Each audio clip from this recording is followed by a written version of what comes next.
These are designs to promote a healthy mind. A 9th grade English class at Wicomico High School is putting their talent into a great cause, a service learning project for Children's Mental Health Week. And with us today are Meredith Miller, the mental health coordinator for the Wicomico Board of Education, and Caitlin Wright, an English teacher at Wicomico High School. Ladies, how are you both this afternoon? Doing well, thank you. Thank you. Okay, Meredith, I'm going to start with you. Give us, I guess, all the deets, if you will, on the mental health campaign. The purpose of it is to promote awareness, have schools and nonprofits work together and other agencies to just educate our students and our community more about how it is so important to bring awareness for children's mental health. And the focus this year is really on the importance of being healthy, not just in our bodies, but in our minds as well.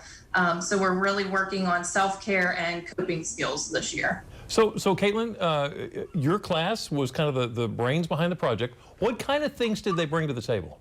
Oh, wow. So a lot of discussion. They were very passionate and engaged from the get-go on this topic, especially considering we began when we were still all virtual under the quarantine restrictions and everything. So they were not only wanting to talk about this topic, but they were eager to do something to help other teens in their community. As like each class worked together to kind of determine what mental health issues were most pressing for teens at not only at their school but in their community and why. And then each of them kind of got to bring their own vision in creating some materials and resources to help those teens. So Meredith, then describe what do you want to accomplish here? What's the goal of the project? Well, for Caitlin, I think it was to continue to raise awareness. It's always awesome to see students take part in a project like that and create PowerPoints, pamphlets, flyers that are student-based. I think it reaches students in a different way than if an adult created a pamphlet or a handout on mental health. It's coming from, you know, their own ideas and the way that they see what anxiety is, what depression looks like to them. So then that way more students can relate to that. So Caitlin, what do you think was the takeaway for these students? That not only that mental health matters to them, but that they have the power to do something about it. That all it takes is one voice, regardless of how old or how young, and one helping hand to reach out to others in your community. I really think that they were not only enlightened, we talked about a lot of misconceptions and we kind of broke down some of the stigmas, and so they were not only enlightened, but I think that they were also very empowered by the project, and I hope to see it grow. So virtual classes during the pandemic, did that have its own set of challenges?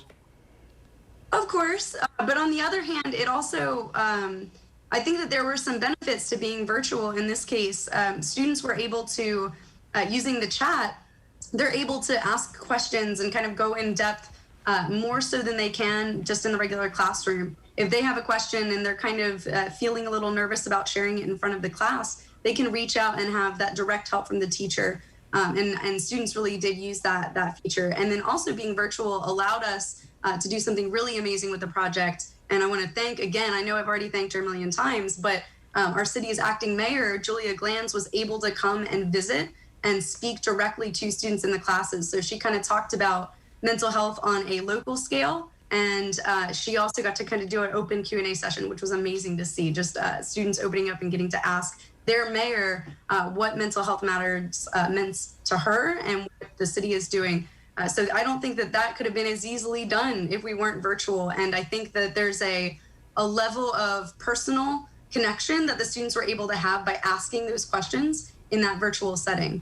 So that was awesome. That is wonderful. It's all awesome. Thank you so much, Caitlin Wright, Meredith Miller. Thank you for joining us And today. I want to say real quick, Caitlin, thank you for being a teacher during Teacher Appreciation Week. Yes.